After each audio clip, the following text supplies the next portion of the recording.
أعوذ بالله من الشيطان الرجيم. بسم الله الرحمن الرحيم. Assalamu alaikum, everyone, and welcome to You Tell Me, a Canadian Muslim podcast. I'm very excited about my conversation today. I'll be speaking with a few representatives from MuslimFest. You may or may not already know, but this year there's a bit of a renewed spotlight on the Urdu language. First, we have a Mushaera on Saturday evening happening in the Noel Ryan Auditorium in Central Library at Celebration Square. This will be a more traditional poetic gathering. We're featuring some very respected poets from across the GTA. And then, inshallah, on Sunday evening, Urdu poetry will take to the main stage as part of a wider cultural programming of the festival overall. For many, it might be the first time hearing Urdu poetry in such a public and lively setting. So, inshallah, today I'm joined by two people who've helped shape this year's vision. We have Sister Maduba Ahmad, who's been with Muslim Fest for 17 years or even more, I'm not sure, and is serving as this year's program director. And Sister Abeerah Sethi is leading the Urdu programming on Sunday's main stage. Actually, I think she might be involved in the Mushaera on the day before as well. We'll hear from both of them about why Urdu poetry matters and what went into curating these events and what they hope the audience will take away from it all, inshallah. I actually want to give them a chance to introduce themselves. Sister Maduba, why don't you go first, please? Yeah, absolutely. Assalamu alaikum, everyone. So my name is Maduba, and I am the event director for MuslimFest. I've been with MuslimFest, like Brother Karam said, for 17 years. Definitely grew up here with a very strong vision to bring Muslim voices from all across the world onto a fantastic platform that highlights all the narratives that we bring together. And very excited to talk about our programming on today's episode. And so I'll throw it over to Sister Abeerah before we get into all the fun details, inshallah. Assalamualaikum. It's really great to meet all of you. My name is Abeerah. I'm actually new here in Muslim Fest, but I'm really excited because I don't think I've really seen a lot of Urdu festivals where the Urdu is incorporated. So I'm really glad it was this year. Jazakallah khair. Okay, actually, have I been calling you Sister Abeerah incorrectly this entire time? Okay. Thank you so much for just all your kindness and not pointing that out. But I would have it would have been perfectly okay. You were allowed to do that. Jazakallah khair. Thank you so much, both of you. Thank you so much for joining. Sister Maduba, why don't I start with you? Since you've been with Muslim Fest for such a long time, me, my family, my kids, we've been going there since its inception. It has grown so much over the years. I'm really curious, what is your vision of what it means to celebrate Muslim arts and culture in Canada? And maybe, I guess, how has that vision changed since the beginning?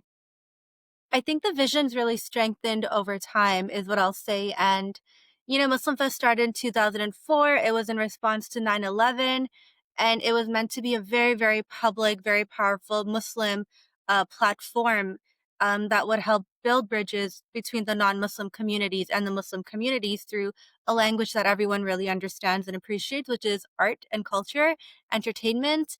Um, and so we really took that to heart in how we develop our programming every single year, year after year. And the growth you've seen with the festival is actually because we've done, alhamdulillah, I would like to say a decent enough job in getting all that representation. Like Islam being a global faith, we've been able to incorporate every country, every language that Islam has touched across the world and have that represented in a very meaningful and intentional way at our festival. So a lot of communities have come out year after year because they feel represented, because they have a platform, whether it's on our main stage, in our Noel Ryan, doing workshops, through our exhibits. We do photography, we do film. And so just trying to build every year and challenge ourselves to really um, outdo it or try to, like, even amongst I would say Muslim communities, there are minority cultural communities that don't get the spotlight the way some other communities might. And so we try very hard to be intentional, and I think alhamdulillah that sort of it's paid off in, like, not only the growth in the festival, but the volunteers, the community, the artists, the reach that we've been able to have, and the impact. I think the fact that there are masjids, that every Islamic institution at this point has an arts program, whether it's a whether it's a workshop or it's a festival. And where was that 22 years ago when Muslim Fest first started, right? So I would like to say, alhamdulillah, we've done something good for both the Muslim community within the community, but then also the way we have so many non-Muslims that come out to the event now. And they get exposed to all the incredible cultures, languages, and art forms that are utilized through our Muslim communities. Mashallah, that's amazing. And I was really struck by your use of the word impact because, so mashallah, like my kids are older. My oldest is going into her third year at McMaster in less than a month now. And she feels like, I know both my kids feel like, but she expresses it in such a significant way where now if Daud Warnsby comes on, like just waterworks, instant waterworks, nonstop. Right? Like she actually genuinely feels like he's a member of the family, like she's grown up with him. And it's events like these, particularly Muslim Fest, that have created that connection.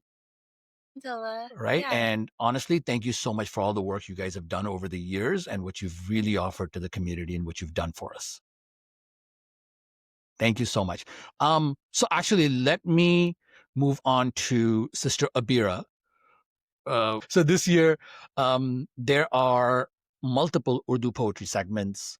I'm really curious on what inspired you or what inspired the organization to include that. How do you see it fitting into the overall spirit of Muslim Fest? Urdu poetry is really deeply tied to Pakistani culture, which really represents one of the largest Muslim communities in Canada. And at the same time, poetry has always been a long-standing tradition in Muslim culture. And because Muslim Fest is about creating a space where people can celebrate their own heritage while also discovering the traditions of others, it felt really natural to include Urdu poetry. And it also allows those familiar with it to kind of feel at home. It gives the others to experience something new, a new tradition, and kind of relate to other Muslims, and which is one of the main things about Muslim Fest. It's about celebrating diversity and really connecting through art and different cultures and traditions. Alhamdulillah. Yeah, no, don't get me wrong. I have ranted over the years on why there isn't more Urdu at events like Muslim Fest, even RIS at the conventions or whatever. I've always had this feeling that, mashallah, we have such a rich tradition of arts and culture, but also scholarship in the Urdu language that there is value in including it. And obviously, everyone understands that the masses, particularly the young masses, understand English better and they gravitate to that better, but that doesn't necessarily have to eliminate the historical value and the impact that that language has already made. Speaking of those young people, and maybe many that are not so young, for a lot of them, this might be the first time they're attending a Mushaera. What do you hope they may be able to take away from this experience? And I'm actually really curious how both of you might answer this question. I'll start with Sister Abeerah. Okay, so I think for like a lot of people, I really hope they walk away with an appreciation of just how powerful and beautiful poetry can be, because people don't really pay attention to poetry, or especially Urdu poetry. It's about the atmosphere, the rhythm, and the way words can really connect people no matter where they're from, their background, whether they're from Peshawar, they're from Karachi, Lahore. And I really hope that the audience can see how this poetry rises together and it can really create an emotional experience. Wonderful. Thanks so much. Sister Maduba. Yeah, I think so the fact that younger folks are coming out to Mushaera, so we've done it at Muslim Fest before. The demographics we've had before at Muslim Fest, every time we've done it, it's always the older demographics. Folks that really, really engage in it. And I think that what's exciting about having younger folks is their takeaway should be the sophistication of the Urdu language.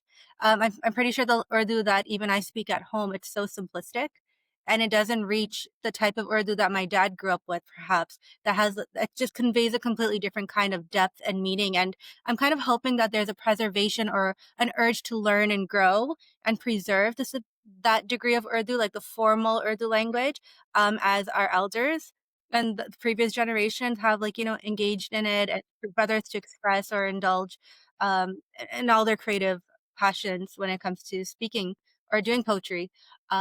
So I'm really hoping that it sparks a little bit of like, wow, I'd like to improve. I'd like to learn more. I want to read it. How did you put together the prose and the language or the words and things like that. So um yeah, I'm hoping it sparks curiosity and maybe a bit of a revival in a new generation. Yeah. Okay, so I'm going to sort of put both of you on the spot a little bit. You're both quite a bit younger than myself, and your connection to the language may have been limited. I grew up actually studying Urdu at school up to grade 12 level, right? So for me, my exposure to Urdu language was very different.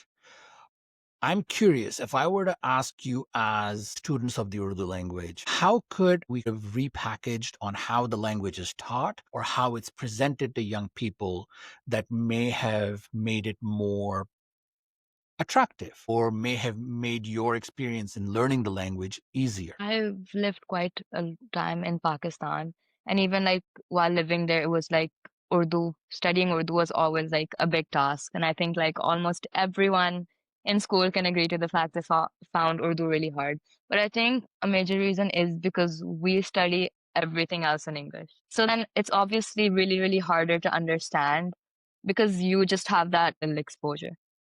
So we don't really have, and we don't even read any books. The shows we watch are in English. And like, yeah, we speak in Urdu, but that's just, again, just the basic language. I think like for I think the integration is a big part of it. So I grew up in Canada. I was born in Pakistan, Karachi, but I grew up most of my childhood was here in Canada and into adulthood. So I learned Urdu growing up, and then it helped me learn Arabic when when you're at that age and you're learning Quran. Um, but I only know it because my parents spoke to me in it. But I can't say that we listen to a lot of Pakistani music or we watch a lot of like Urdu dramas or shows. Like I have Urdu book, I can read, write Urdu perfectly fine, but my vocabulary is definitely limited. I would say, and a big part of it is that integration where as immigrants that have come to Canada, if you don't have family or communities and you haven't grown up in spaces where you have a lot of folks speaking to you in Urdu outside of your households, outside of your parents, then I think that's sort of where that limitation and being able to develop it further came from. But when you have festivals like Muslim Fest, where every single year we do have an Urdu segment, but even this year the vision has been is like, how do you make that more interesting or palatable to a new generation? Because, for example, we've never done Urdu poetry as part of that main stage Urdu program, but we've always had Urdu nasheeds. We've had Junaid Jamshed for many years and we've had many singers, but even this year, like you're going to see something different. You'll see a different take on folks, young, very, very young folks who are creating Urdu rap or a different style of Urdu nasheeds that are mixed a little bit with English, but it sounds very different. And I think that the revival of young folks being interested in Urdu is going to come through arts and through the exposure of allowing youth to learn Urdu and express themselves in Urdu in many different ways. Again, it's such a deep language, and I'm really excited to see like this year's event with the poetry and like some of these new folks that are coming into it. Jazakallah khair. Thank you very much. That was a bit of a mic drop moment. So thank you very much. Jazakallah khair. No, thank you so much to both of you. I had the most wonderful time talking to you. I appreciate it. And inshallah, I will see both of you in 6 a little less days. than a week now. Yeah. At MuslimFest. Inshallah. Jazakallah khair. Thanks so much. Thank Assalamu you. alaikum. Jazakallah khair.